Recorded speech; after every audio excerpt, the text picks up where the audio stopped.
Good morning, guys!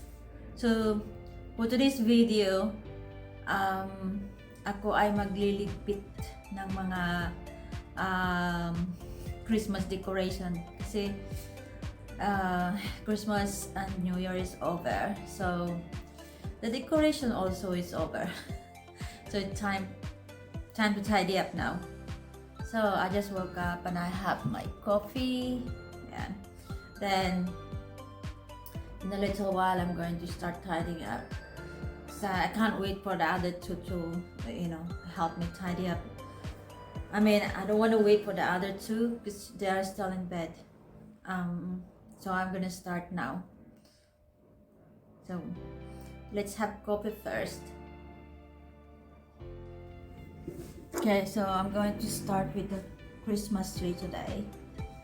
I'm just gonna take this one down.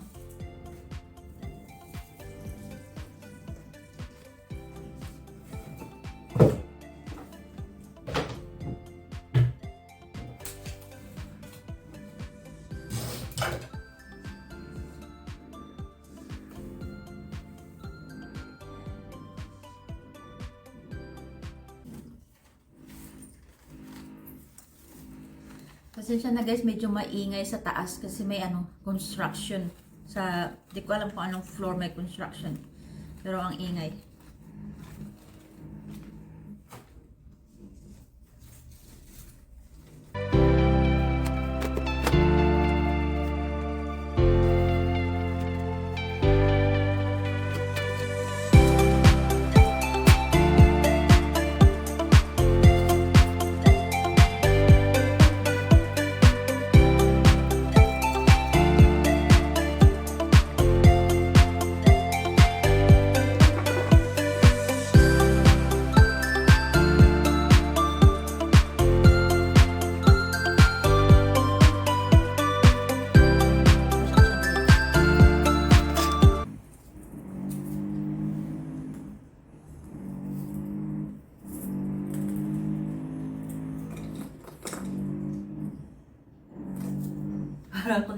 Parang ako namimitas ng bunga sa Christmas tree. Pasensya na kayo guys, yung background ko medyo maingay kasi yung sa construction nga, ang lakas kailan pa ako nagbibideo tsaka naman nila lalakasan. Mamaya na nga lang ulit.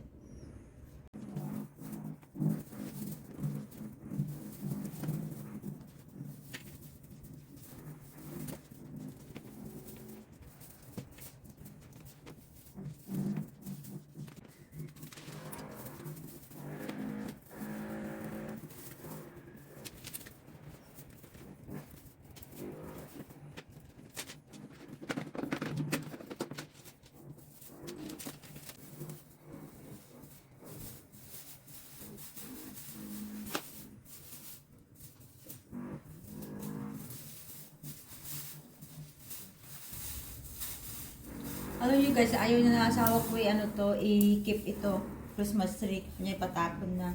Sabi ko, kung tatapon yan, so next year, bumili tayo ng yung proper, yung totoong Christmas tree. Kasi ito masyadong, ang tawag dito, hindi na maganda yung niya, marami, hindi na siya mabuhaghag. Ayan. Nangihinayang naman ako, sayang din. Gusto ko sana ipadala na lang sa Pilipinas kaysa itapon.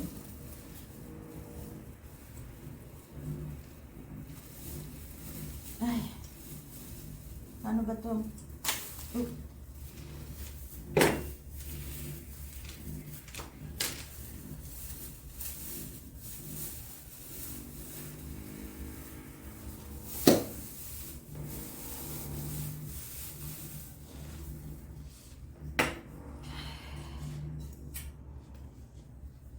So yan.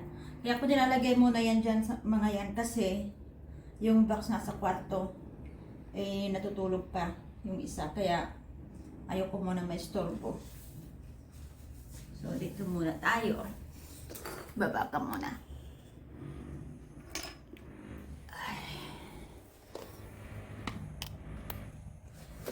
Yan. mahirap dito sa ano, pag ano ng Christmas tree. Matrabaho siya magligpit, matrabaho din siya mag ano, matrabaho rin mag-decorate. Pero masaya naman. Mas gusto ko yung dati maliliit pa yung mga anak ko kasi pag nag-decorate kami masaya-masaya sila. Ngayon kasi malalaki na, parang wala, ako na lang yung nai-excited. Sila hindi na masyado. Ano ko lang to.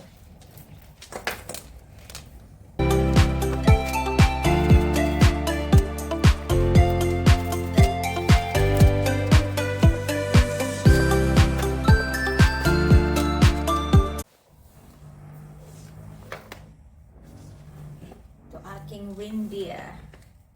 Ayan. Alam nyo guys, nabili ko lang to sa ano, sa Christmas Bazaar. Mayroong malaki nito eh. Kaya lang nahirapan ako tawag dito. Magbitbit pa uwi. Kaya binili ko ito lang maliit. Tagal na to sa akin. Ito nga lang nasira na to kasi nung pag-store namin, naipit siya, kaya ayan, inanong ko na lang siya ng glue gun, pero maalong nga siya. Pero ang ganda niya paggabi.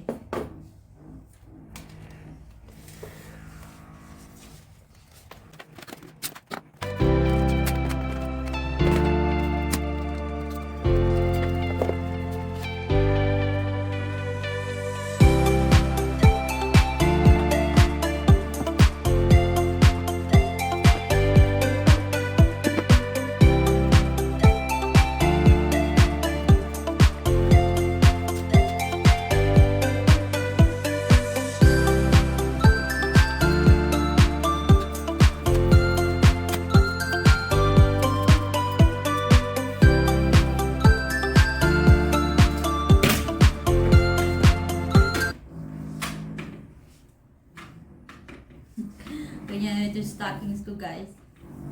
Tagal na to, siguro mga 12 years na to. 12 years. I mean, since nandito kami sa Hong Kong. Medyo ano na rin siya, oh. Nag-worn out na.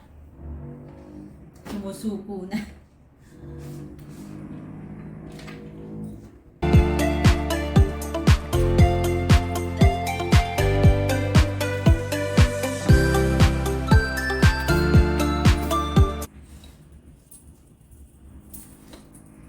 Ito karamihan ng mga lights ko dito guys is battery lang. Hindi ako iilan lang yung mga electric. Kaya yan. Mamaya pagising ng anak ko, trabaho niya at pagtatanggalin yung mga battery dito. Kasi pag di mo tinanggal yan, nagmo-moist. Kaya pag kailangan mo nang gamitin to, hindi nagagana. Kailangan i-empty mo yung battery.